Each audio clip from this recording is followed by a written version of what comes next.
24 अयोध्या में आगमन। अयोध्या में आगमन। परशुराम के जने के पश्चात पत्नियों सहित राजकुमारों, गुरु वशिष्ठ, अन्य ऋषि मुनियों, मंत्रियों तथा परिजनों के साथ महाराज दशरथ अयोध्या की ओर अग्रसर हुए।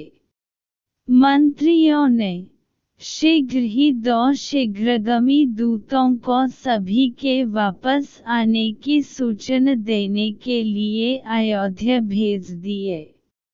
दूतों के अयोध्या पहुंचने तथा सूचना देने पर नगर के सभी चौराहों, अट्टालिकाओं, मंदिरों एवं महत्वपूर्ण मार्गों को नाना भांति की रंग बिरंगी ध्वजा पताकाओं से सजाया गया।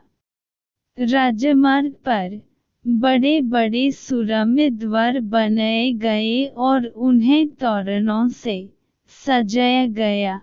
मार्गों में केवड़े और गुलाब आदि का जल छिड़क गया। सुंदर चित्रों, मंगलिक प्रतीकों, वंदनावरों आदि से हाट बाजारों को भी बड़ी सुरुचि के साथ सजाया गया।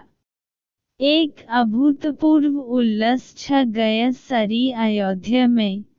अनेक प्रकार के वाद्य बजने लगे। घर घर में मंगलगान होने लगे। यह ज्ञात होने पर कि बारात लौटकर अयोध्या के निकट पहुंच गई है तथा नगर के मुख्य द्वार में प्रवेश करने ही वाली है, सुंदर, सुकुमार, रूपवती, लवणमयी कुमारियां अनेक रत्नजटित वस्त्रभूषणों से सुसज्जित होकर आगंतुकों का स्वागत करने के लिए आरतियां लेकर पहुंच गईं। महाराज दशरथ और राजकुमारों के स्वर्णिम फूलों से सुसज्जित सोने के हौदे वाले हाथियों पर बैठकर नगर में प्रविष्ट होने पर चारों ओर उनकी जय जयकार होने लगी। ऊंची ऊंची अट्टालिकाओं पर बैठी हुई सुंदर सौभाग्यवती रमणियां उन पर पुष्प वर्षा करने लगी।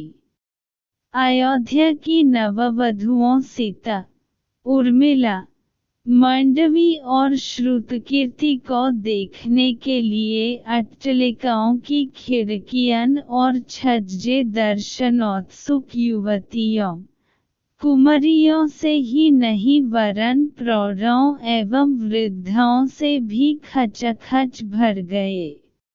सवारी के राजप्रासाद में पहुंचने पर राजा दशरथ की समस्त रानियों ने द्वार पर आकर अपनी वधुओं की अगवानी की।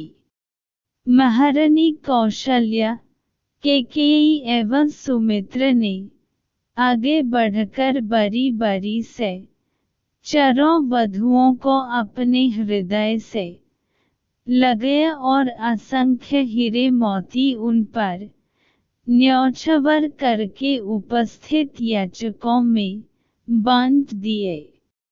फिर मंगलाचार के गीत गाती हुई चारों राजकुमारों और उनकी अर्धांगिनियों को राजप्रासाद के अंदर ले आई। इस अपूर्व आनंद के अवसर पर महाराज दशरथ ने दानदी के लिए कोष के द्वार खोल दिए और मुक्त हस्त से नगरवासी ब्राह्मणों को भूमि, स्वर्ण, रजत, हीरे, मोती, रत्न, गौएन, वस्त्रादि दान में दिए। राजकुमारों को राजप्रासाद में रहते कुछ दिन आनंदपूर्वक व्यतीत हो जाने पर महाराज दशरथ ने भरत को बुलकर कहा, वत्स, तुम्हारे मामा युधिष्ठिर को आए हुए पर्याप्त समय हो गया है। तुम्हारे नाना नानी तुम्हें देखने के लिए आकुल हो रहे हैं, अतः तुम कुछ दिनों के लिए अपने ननिहाल चले जाओ।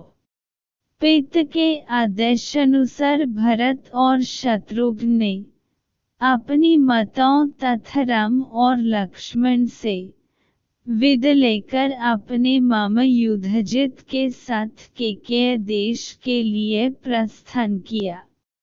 राम ने अपने सौम्य स्वभाव, दयालुता और सदाचरण से न केवल अपने प्रासाद के निवासियों का बल्कि समस्त पुर के स्त्री पुरुषों का हृदय जीत लिया था। वे सबकी आंखों के तारे थे और अत्यंत लोकप्रिय हो गए थे। परिवार के सदस्य उनकी विनयशीलता, मंत्रीगण उनकी नीति निपुणता, नगर निवासी उनके शील सौजन्य और सेवकगण उनकी उदारता का बखान करते नहीं थकते थे। इधर सीता के मधुभाषी स्वभाव, सास ससुर की सेवा, पतिव्रत धर्म आदि सद्गुणों ने भी सभी लोगों के मन को मोह लिया। नगर निवासी राम और सीता की युगल जोड़ी को देखकर अत्यंत प्रसन्न होते थे। उनके प्रेम और सद्व्यवहार की चर्चा घर घर में की जाती थी। बालकांड समाप्त।